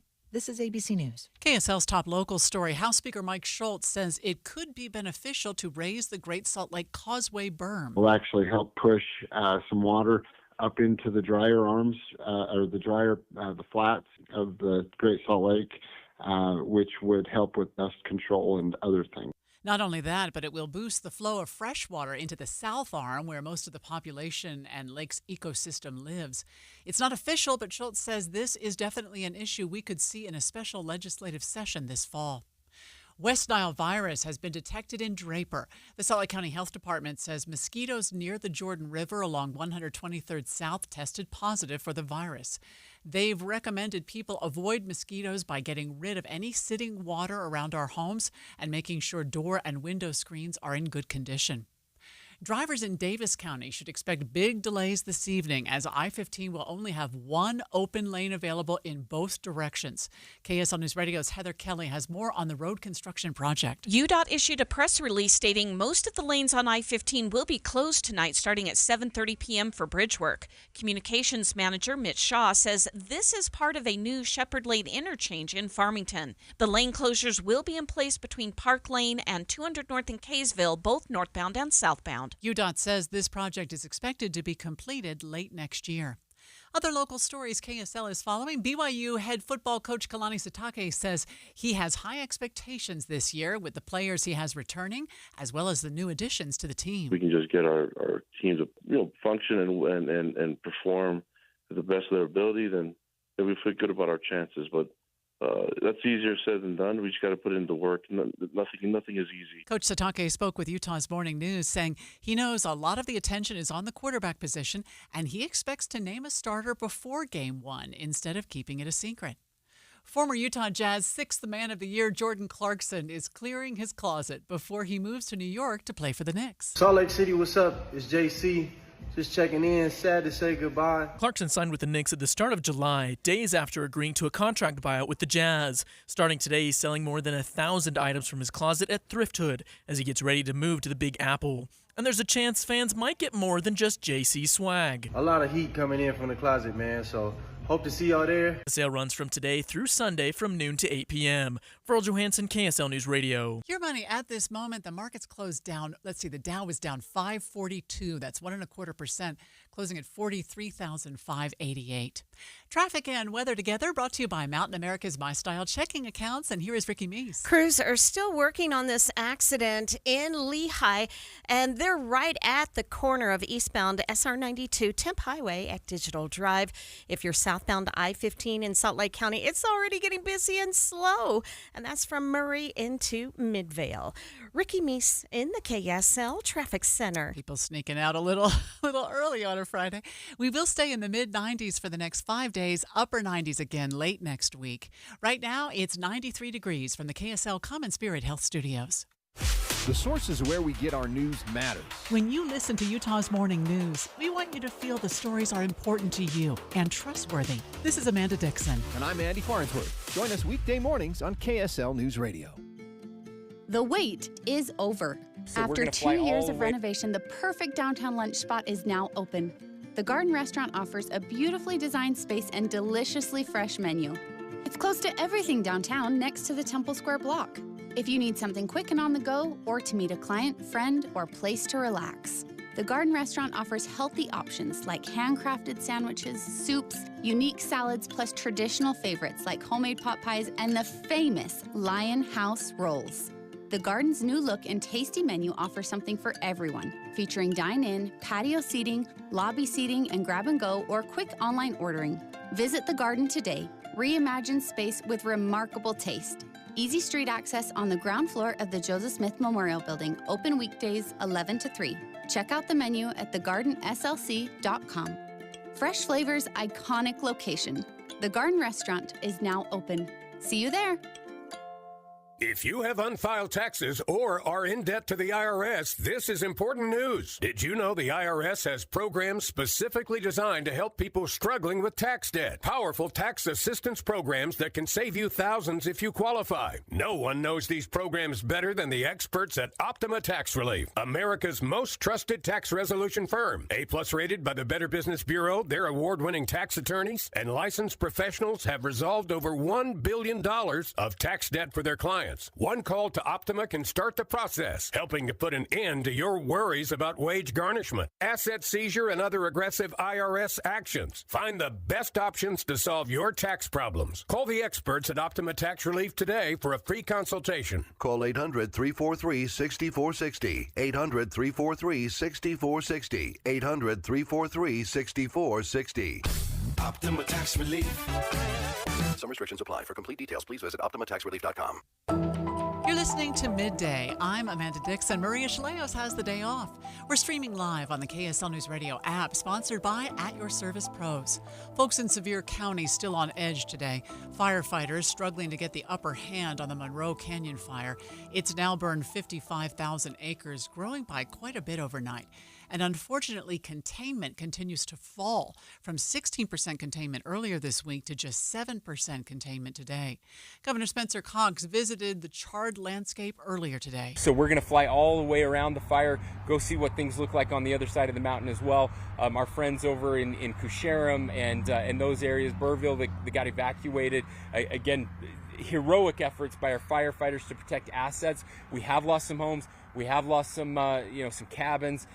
Farmers, ranchers who are losing their infrastructure, water lines. It's really tough right now. He says crews jumped on the Monroe Canyon fire as soon as it started, but the weather has been everything but cooperative. And that initial strike. By the way, we were really close with the initial strike here. There was no time delay. They got right on it. It's just conditions didn't cooperate. The governor says the area has been well managed by both the state and the federal government. One of the things we're really proud of on this mountain is we've been managing the forest together.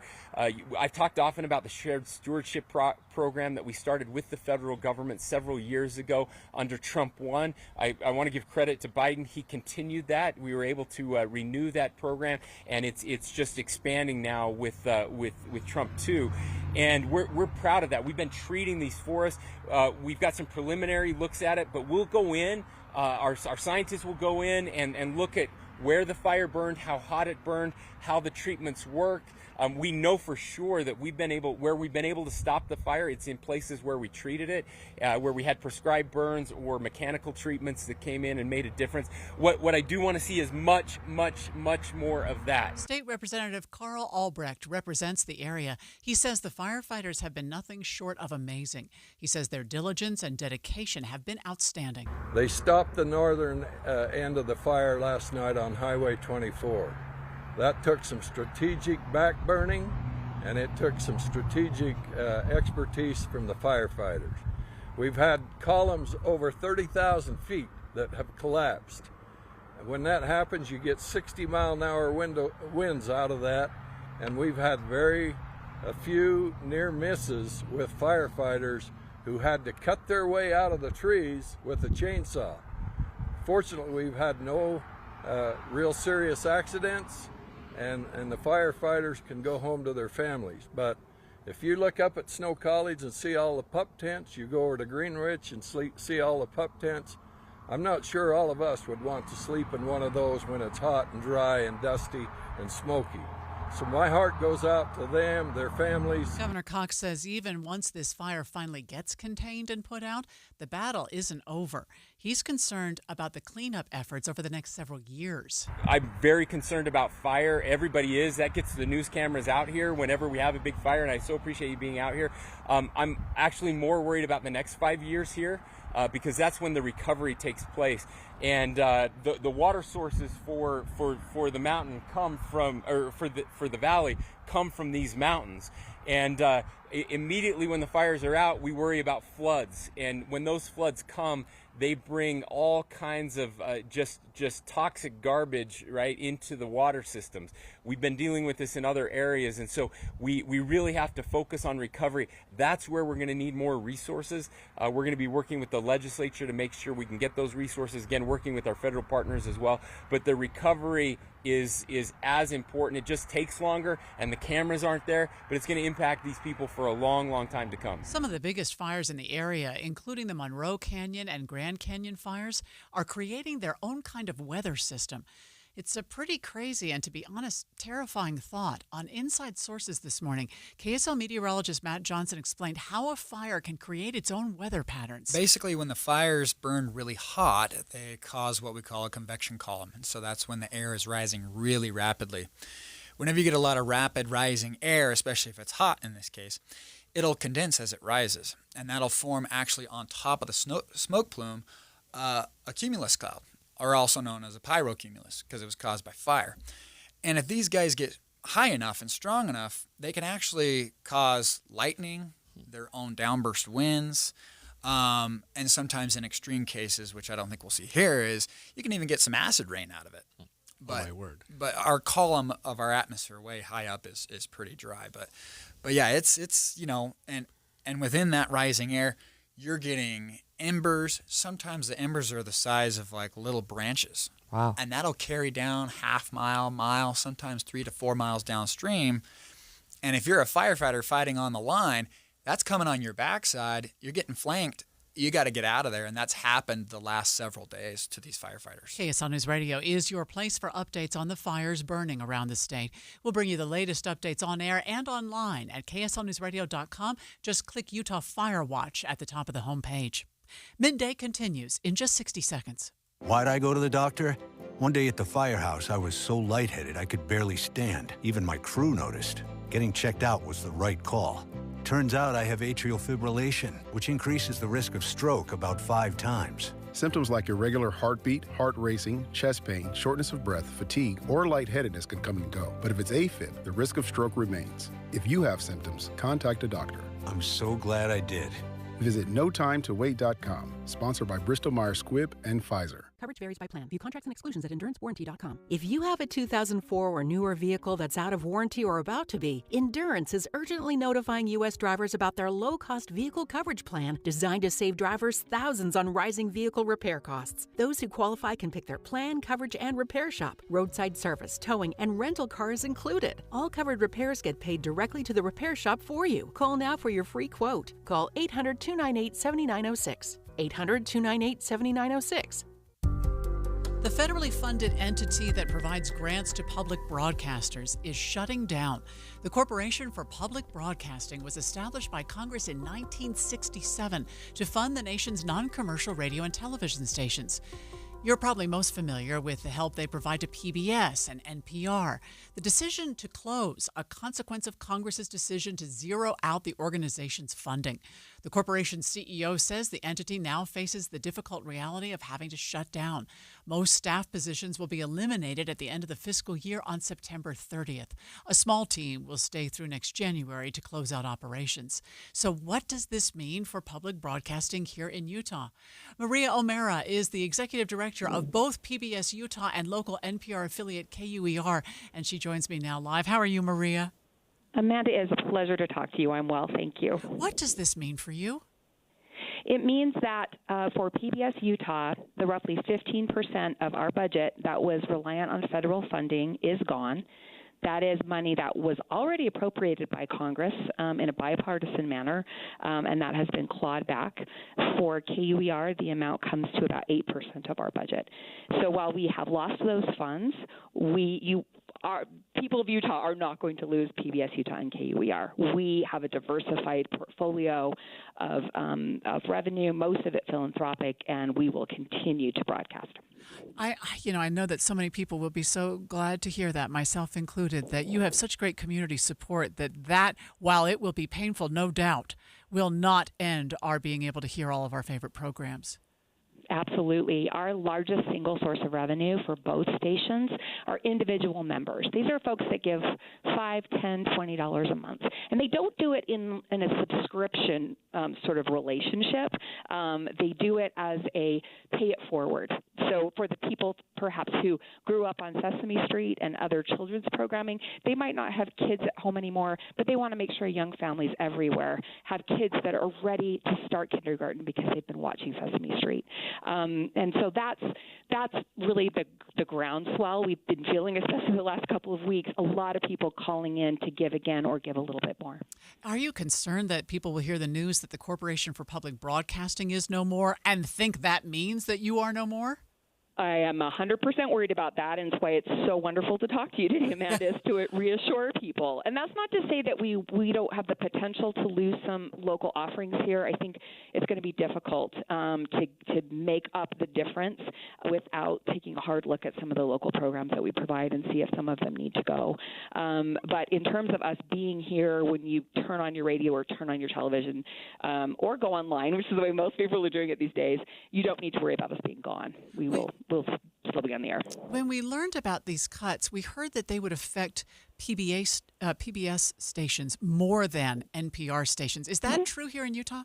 Yeah, it is. TV stations just overall are larger budgets and therefore have a larger federal investment. But really, it's rural stations that are most at risk. So our colleagues in Alaska and New Mexico and some parts of the South have stations that are 40% or more reliant on federal funding. And that is bad for Utah because it means we won't hear the stories from those places. The stories told about rural America come up through the network, and we all get a chance to hear those voices. So we potentially will lose that. So politics is what it is. We know people change minds about things. What if the funding is reinstated? What would happen down the road? I'm not sure. That is the big question, right? I mean, we have had CPB not only be the source of some of our funding, but also a real unifying, institution behind what we all do as stations. So we're all talking right now about how do we replicate some of the system-wide services we provide. Can we do that without, this guiding entity? And if the money were to come back, I'm not sure where it would flow through. But we do have strong supporters in Congress from both sides of the aisle who I think really would want to help us. 66% of Americans support federal funding for public radio. And, that's Republicans and Democrats both. And I really hope someday we can put this back into alignment. So that's the news today, is that the Corporation for Public Broadcasting is shutting down. But that will not mean that your favorite PBS stations here in Utah and NPR affiliate KUER are shutting down. They will be there just as you've always enjoyed them. Thank you, Amanda, so much for talking today. It's always good to talk to you. Maria O'Mara is the Executive Director of PBS Utah and NPR affiliate KUER. It is the end of the week, and that means it's time for a look at cool stuff in Utah, and that's coming up after the break. But first, it's KSL Traffic, brought to you by Mountain America's My Style checking accounts. Ricky? We already have a slow drive on southbound I-15, people trying to get out of town or at least get home before the rush is on, and those delays go from Murray at 45th South into Sandy. Plus, an accident, and this is what's been causing the slowdowns along I-15 in Box Elder County. It's on northbound I-15 by Willard Bay over to the left. Ricky Meese in the KSL Traffic Center. Breaking news, we are hearing that 4 people were killed in a shooting at a Montana bar this morning. Associated Press reports that the suspect is still at large in Anaconda and is believed to be armed. They have identified him as 45-year-old Michael Brown. His home has already been cleared by a SWAT team, according to the Granite County Sheriff's Office. We'll continue to bring you the very latest. Looking for something fun to do? Then elevate your excitement this summer at the Utah Olympic Park with a Gold Pass. Feel the adrenaline rush of reaching speeds up to 50 miles per hour on extreme tubing. Fly high above the treetops on zip lines. Take a ride down the famous Alpine Slide. All the amazing summer activities are open daily from 9:30 a.m. to 5:30 p.m. Details and tickets for the ultimate Gold Pass this summer. Visit UtahOlympicLegacy.org. That's UtahOlympicLegacy.org.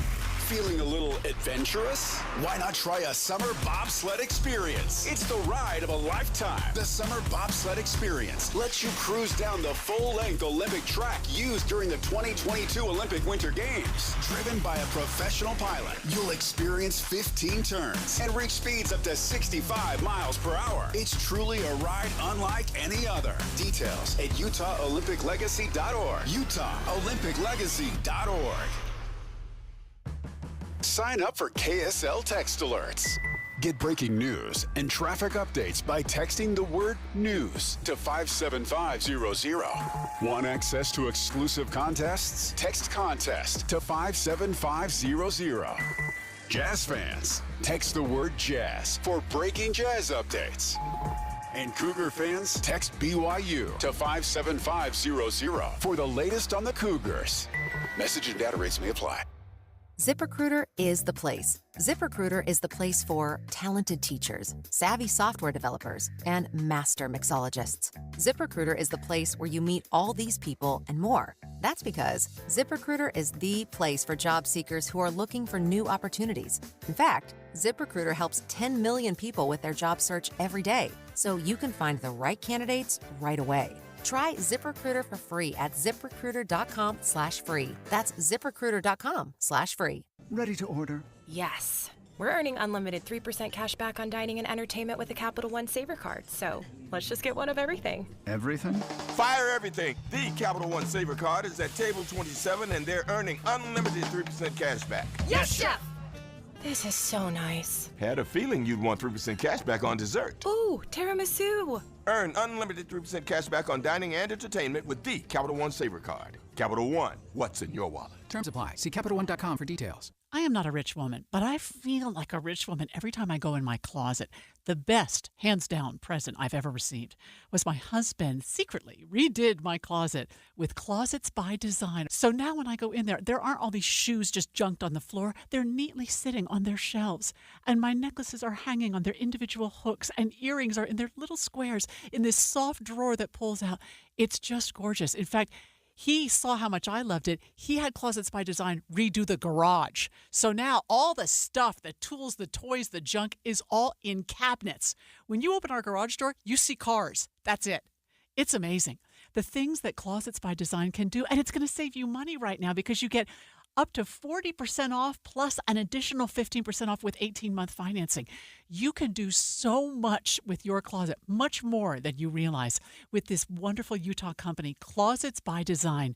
Find out more at 1-800-BY-DESIGN or closetsbydesign.com. Back to school is on the brain. That means new notebooks, pencils, new everything. And while the kids are getting ready to get book smart, it's time for you to save smart with Straight Talk Wireless. Switch now and get a free Moto G 2025 with 5G when you activate select plans. Now that's a smart call. Get Straight Talk covered by Verizon's 5G network. Available at straighttalk.com and Walmart. Offer valid through 10/19/25. Taxes and fees apply. Purchase of Gold Unlimited plan or higher required for offer. Must activate the plan in-store at Walmart. Cannot be combined with other offers. William is one of millions of Americans who uses GoodRx to save on the cost of their prescriptions. My oldest daughter, Camilla, 2 days old, she had to have open heart surgery. All of a sudden, she's on 5 different medications. It adds up at the end of the month. Me and the pharmacist got so tight. She said, GoodRx save you a lot of money. Saving that extra $200-300 a month. We're able to do all these extra activities, so it puts less stress on our household, and it puts less stress on our pockets. Download the free app or visit GoodRx.com and start saving today. GoodRx user compensated for their time. GoodRx is not insurance, but can be used instead of insurance. This is Midday. I'm Amanda Dixon. It's Friday, and that means it's time for cool stuff in Utah. Maria might be out today, but before she left, she chatted with the Arrow's John Smith about some cool things you might not know about here in Utah. I'm so excited to hear about one of your videos. So you're telling us about a pyramid? There's a pyramid in Utah, really, John? So there's a couple of things that I went back and I watched one of our older episodes of Cool Stuff in Utah because we have 71 of them available on YouTube. And two things that jumped out at me at this video is one, I have not aged well in the last 3 years. And you sound two, like me. It's terrible. This pyramid in Utah is creepy.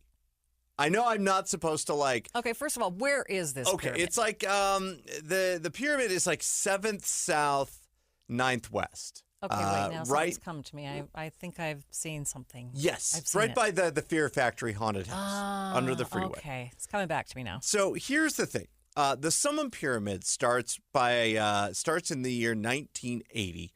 A guy named Corky receives a visit from otherworldly beings. Woo. Okay. And they instruct him to build a pyramid for him and his followers.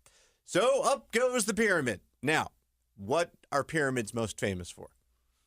Hieroglyphics, Yep, mummies. there's mummies. I'm glad you mentioned mummies because Are there mummies? Corky has since passed away, and he is mummified in the pyramid.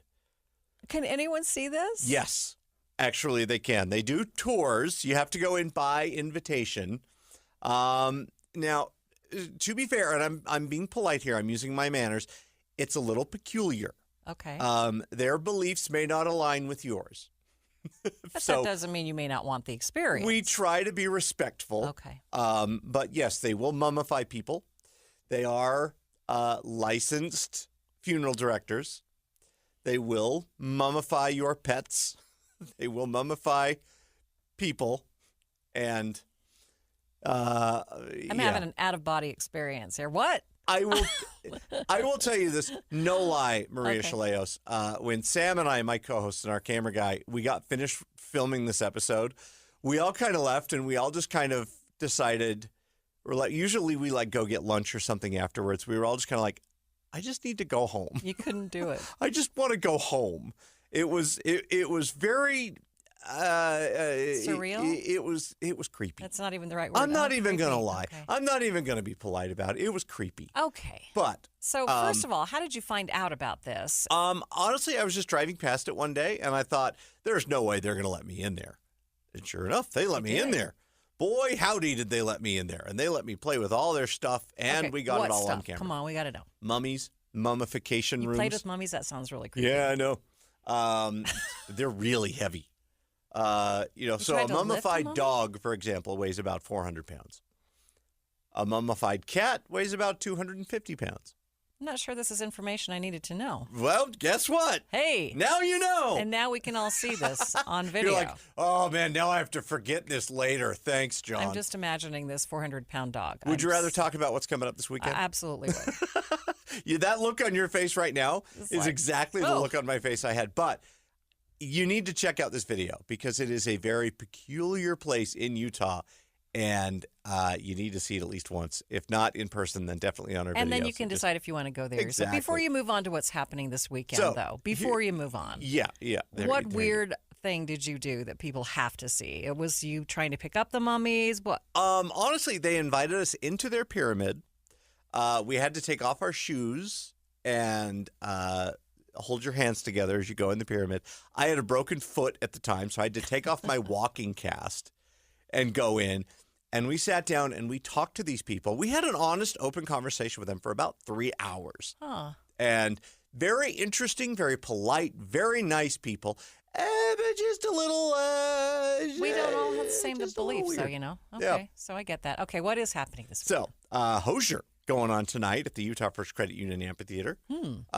Great artist. Started in the alternative format, kind of a folksy singer, has a great song called Take Me to Church, came out about 10, know it very well. 12 years ago. Also, Murray Arts Center putting on their own production of Hairspray.